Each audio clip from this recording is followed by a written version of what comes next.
Right, so Anand, it's all silent here, and let me tell you that I'm standing outside the campaign office of Margaret Alva, and if I can show you the visuals, it's all silent. Not just one supporter can be seen, and we know the reason why these conditions are here as of now. And also, let me tell you that this is the beauty of our democracy. We know that what result is going to be, but because this is a due process, and in fact, they said that she is the common candidate of opposition parties, but in fact, at this point in time, we are seeing that not all opposition parties are supporting Alva, because we know that how BSPs are supporting Mr. Dhankar and also TDP and also some other parties. At this point in time, voting process is underway, and also we are expecting that in some time from now, Margaret Alva can reach this particular office. This is the campaign office, and also adjacent to this, if I can show, this is the NCP office. So this used to be the campaign office till now, but we are expecting that in some time from now, Margaret Alva may reach this particular place.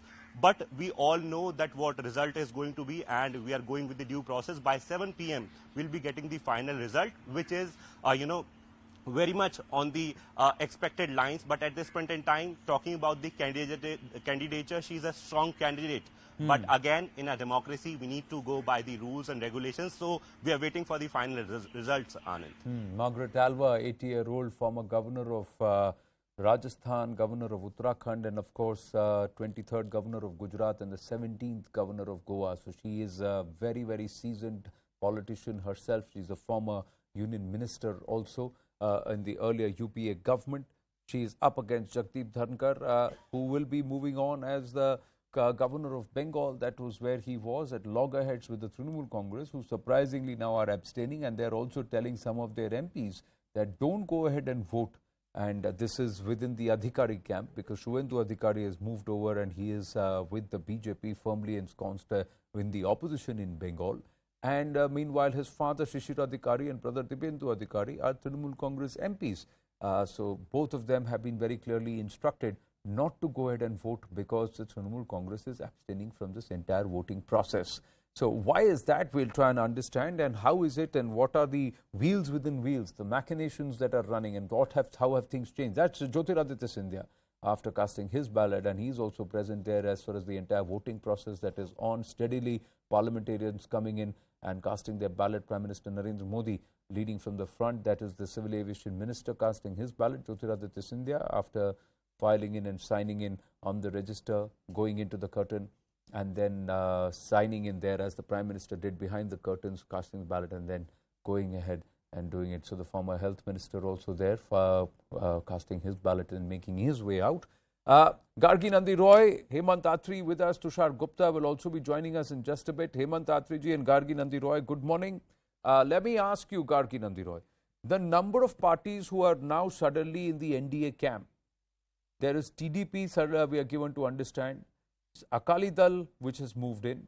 The Trinamool Congress abstains. How would you read these developments? Are you asking me? Yes. I was having a little problem with the video. Are you asking me, Anand? Yes, Gargi Nandi Roy. Yeah, many people in Bengal, there has been a discussion going on about this Trinamool Congress is abstaining, because if you remember, there was a meeting between the governor Hemanta Biswa Sharma and Mamta Didi on July 13th in Darjeeling.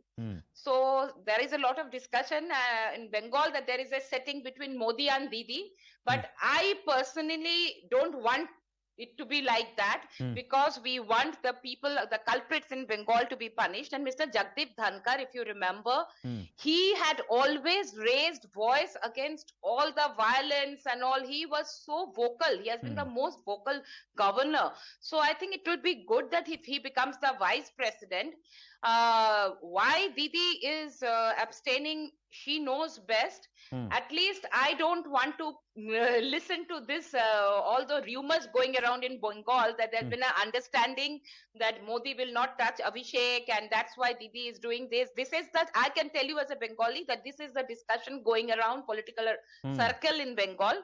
I personally will not be happy if it so happens. I want the culprits in Bengal to be punished, and I wish Mr. Jagdeep Dhankhar, when he becomes the vice president, this thing will will be rather hastened, and whatever we have seen in Bengal, those people will be brought to justice, the culprits of corruption, the culprits of violence and all. I want to see that. So I want to see Well, Mr. Jagdeep interestingly, Dhankhar as Didi the has Vice just had a President. very intense meeting or a long meeting with the Prime Minister last evening before she called on the President Draupadi Murmu ji. The other aspect is that Jagdeep Dhankhar ji was one of the first people to call out the SSC education scam. And he did it on a public. He did it on a public platform. Yes, he has always protested of be it violence, be it any corruption in Bengal. So, we are a big number of Bengalis. We really morally support Jagdeep Dhankhar. That he should become the vice president, and he will be again another vice president born after the independence, because we have a president first time who is born after independence. If Jagdeep Dhankhar, when he will be the youngest, I think, born after the independence. So of course he's becoming, we know the numbers are in his side. And there will not be any cross voting. In fact, if you remember, in presidential election, there was cross voting from TMC's side. 2 MP and 1 MLA from TMC had cross-voted. So Didi, who is a self-appointed rather fulcrum of the opposition unity, her ministers or her MPs and MLAs. Well, but you have to understand that those two MLAs, MPs also have their kin in firmly ensconced in the BJP. You know, Shishir Adhikari and Shishir Adhikari and Dibendra. But in this case, Saudip Bandyopadhyay has already written a letter to Shishir Adhikari and Dibendra Adhikari that the Trinamool Congress has decided to abstain from the voting process. So these 2 votes, will they really make a difference to the cause of I don't think this will make a difference. Shri Jagdeep Dhankhar, because he is already touted to have more than 70% of the votes, nearly 520 of the 744 votes. Hemant Atri and Tushar Gupta also with us. Hemant Atri, let's look at some of the other parties. TDP, Shiromani Akali Dal, all of them returning to the NDA or wanting to find a way back into the NDA. Edappadi Palaniswamy, AIADMK, supporting Jagdeep Dhankhar. Anand, there are 2 things in this whole saga. First is Shiromani Akali Dal and TDP. See, as far as their states, if you see what is happening there, Tamil in the thing, Shiromani Akali Dal can never go with Congress. That is for sure. So they may or may not be a part of NDA, and same is the case with TDP also. They can never ally with Congress. So they become natural ally for NDA or BJP for that matter. As far as Tamil Nadu is concerned, once Congress is allied with DMK, then there is no option for AIDMK but to come to the BJP fold or NDA for that matter. They may not be officially a part of NDA, but that is their internal political compulsion, that regional compulsion is there. And see how Mr. Sukhbir Badal, he has departed from the Shiromani Akali Dal. Initially, his wife was in the cabinet. All those 3 farms were passed there in the cabinet.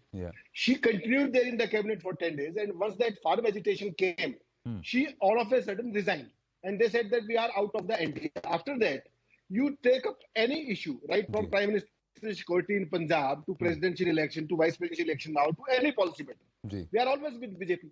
Same is the case with TDP also. So there are certain regional compulsions for which they have to help them. There is no other option with them. Tushar Gupta, how would you